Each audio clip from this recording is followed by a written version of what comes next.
not to say it because it sounds like crazy conspiracy stuff, but am I wrong, David? FHFA and that whole Freddie Fannie thing, they're not carrying a reserve. So if they start to insure or do stated no doc, low doc, roll in your student loan, some kind of wacky loan, right? Like an FHA whacked out, whatever FHA loan, they don't have reserves. They wouldn't have the reserves to handle it. Or would they just print more money for themselves? Are you asking me a question there? Yeah, it wasn't really a rhetorical. I just feel like I feel like I'm crazy. Like I keep looking at this FHA thing going, this is not a good toy. It's not a good toy in Hillary's hands. Well, I'm voting for Gary Johnson. I would too. It's not going to matter. I'm going libertarian myself, but I don't know what. I mean, I think that we need to see a loosening of the lending standards. I mean, I'm going through some of the stuff is really ridiculous. Some of the stuff, the cost, the delays and the cost that has gone up. So I personally wouldn't mind seeing some relaxation of the lending standard. We're already seeing some of that as the market gets more and more stable. We've got to, listen. They're either going to. I mean, at some point you've got to hedge your bet. At some point, they've got to either start to let interest rates go and let inflation grow, because that's really what's going to be good for housing in the long run. If you want to see housing appreciation, you got to get some inflation going. Yeah. But we're on a track towards the negative interest rates, which is what's really more expensive. So. I mean, I don't know the answer. I can tell you, I give you a crazy example of crazy lender scenarios. I got a deal that's in escrow right now. We're 60 days getting the loan approved. The seller who I represent, it's actually a dual agent deal, and if it wasn't a dual agent, this is why dual agency should be illegal. I would have canceled it a long time ago. But in this case, I'm advising the seller to cancel. And the seller saying, just let it ride. They're getting tomorrow to death by the lender. But the reason that it hasn't been approved yet is because the buyers they paid off all their credit cards, and so their score dropped. Okay? In order to get their score, to where they could qualify, the rapid rescore, the bank said you need to go out, and they had to go out on all these credit cards that they paid off. They had to go put $10 on each of the credit cards. They had a $1,000 credit on another one, and they had to go spend that money on something in order to reverse the $1,000 credit. And then when they did that, their credit score actually went up 10 points, and so that they can get their middle score to where it needed to be to qualify for the loan. That's the kind of stuff that's crazy in my mind. This is what makes them a better risk, having a $1,000 credit. I mean, these are people who manage credit very well. It's not an indication of default yet. The loan could not get approved until they actually used the credit cards. Crazy. So that kind of stuff, that kind of lending, those guidelines and underwriting and no ability for a human to be able to override a decision like that, and that kind of stuff. That's the kind of stuff that needs to get loosened up. What happened to common sense underwriting?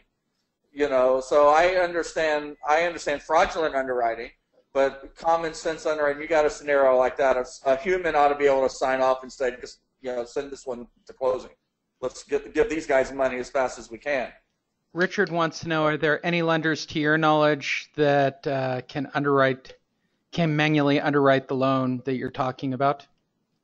Yeah, there's portfolio lenders that that can do that, but they're individual brokers. They're not really big banks. So you got to find an individual broker who's using their own money and sends it to sells directly to the secondary market.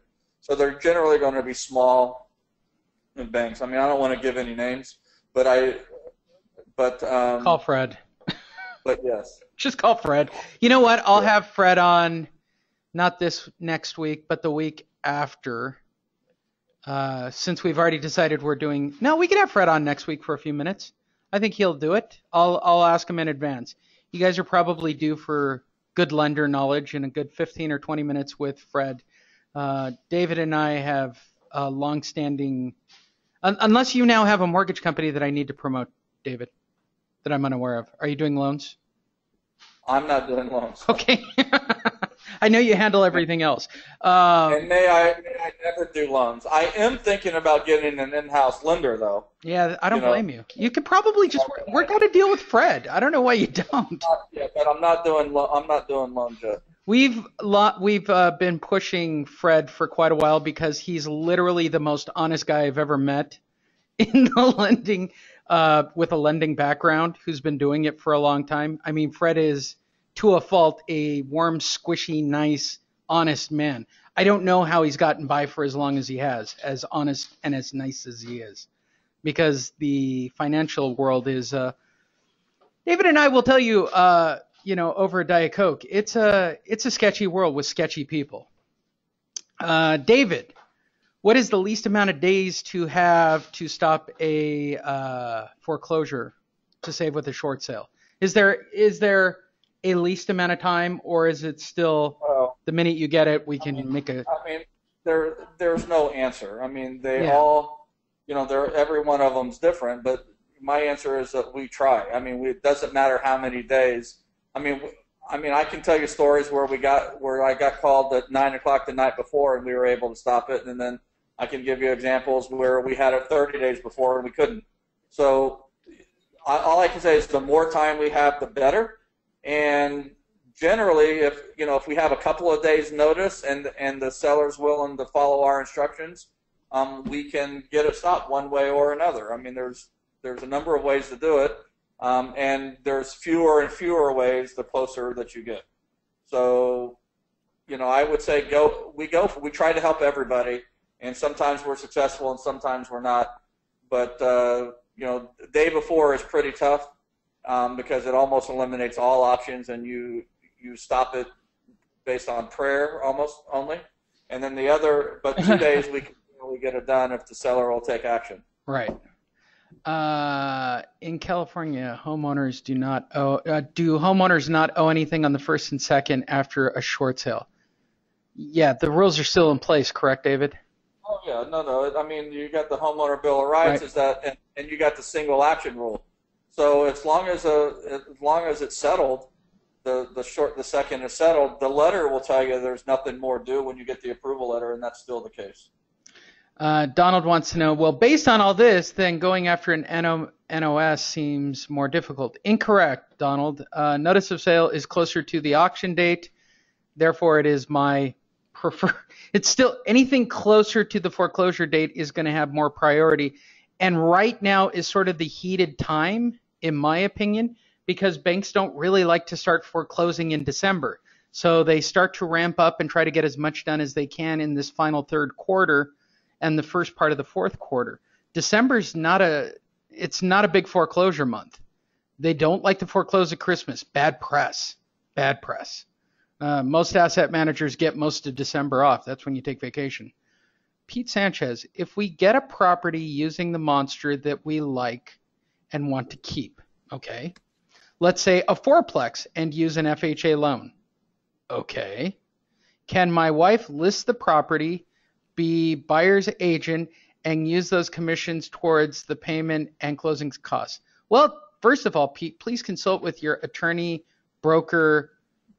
Let me give you an easier. The BRE. Wait, let me get all the disclosures out of the way, or the BRE. Now you can say what you're going to say, David.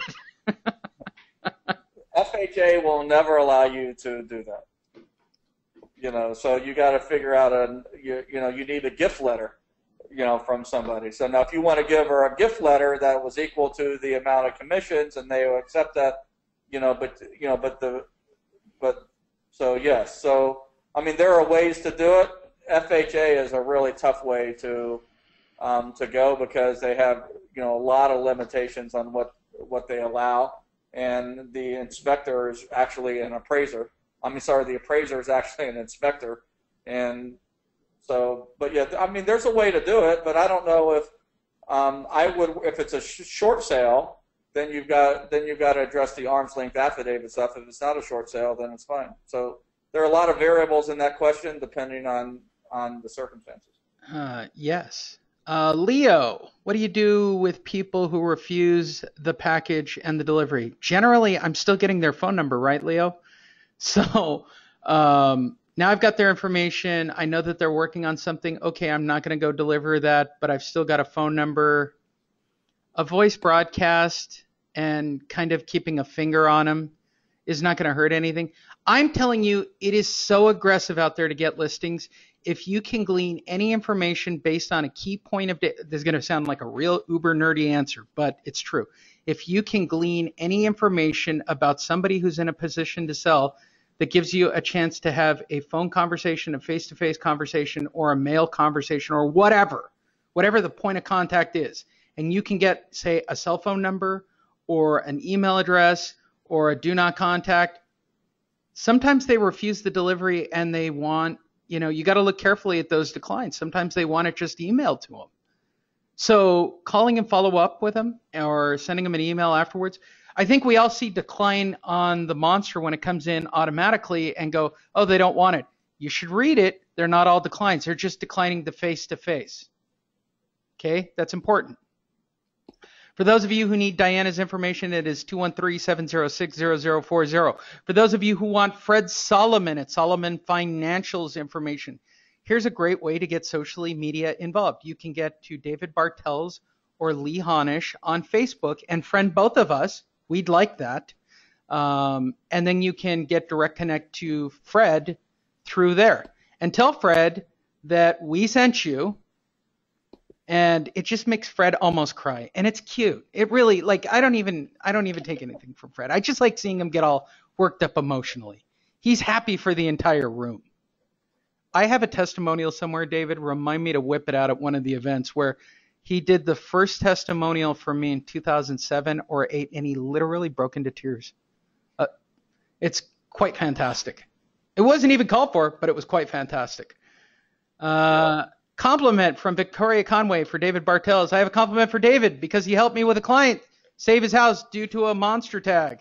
Even though I did not sell it, this made me feel good. Yes, because you helped someone. And David did too. He wrote me a great testimonial as well.